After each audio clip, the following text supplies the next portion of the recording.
up, never down.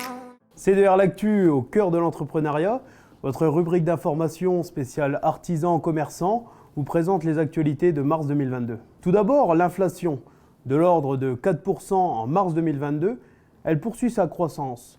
En cause, la flambée des prix de l'énergie avec la guerre en Ukraine qui ne permet pas une visibilité à court terme. Beaucoup de secteurs sont ainsi touchés par ce conflit. Le prix de l'acier a quant à lui doublé, dépassant les 1600 € et laissant l'industrie métallurgique face à des problèmes d'approvisionnement. Le prix des carburants s'est lui aussi envolé, où le prix au litre de gasoil a atteint les 2,20 € le litre TTC. Le secteur du BTP, du transport, est obligé de revoir leur facturation pour éviter de travailler à perte. Le cours du pétrole Brent a atteint la barre des 120 $ début mars. Il avait atteint 140 $ lors de la dernière crise de 2008, ce qui nous laisse nous interroger face à la continuité de la flambée des prix. Face à cette inflation, et pour améliorer vos données financières, vous pouvez vous rapprocher de votre collaborateur habituel C2R pour trouver les meilleures solutions disponibles. Autre actualité concernant l'emploi, en 2021, ce sont près de 650 000 emplois créés sur le territoire dans le secteur privé.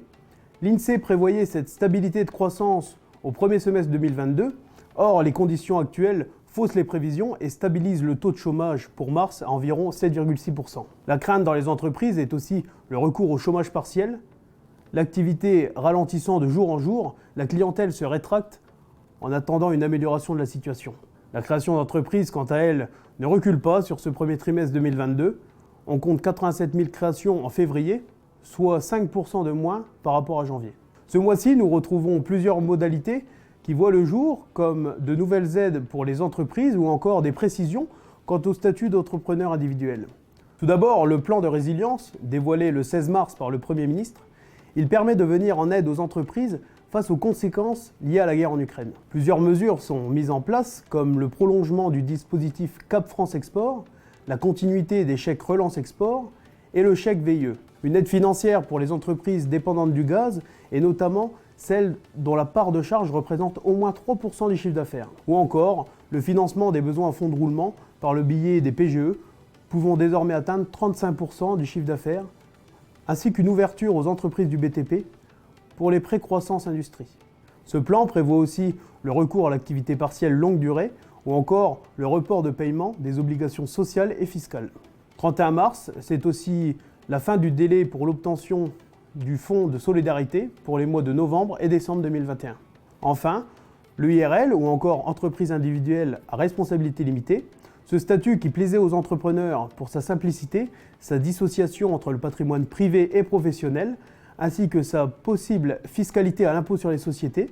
Depuis le 15 février, ce statut disparaît au profit d'un nouveau statut d'entreprise individuelle.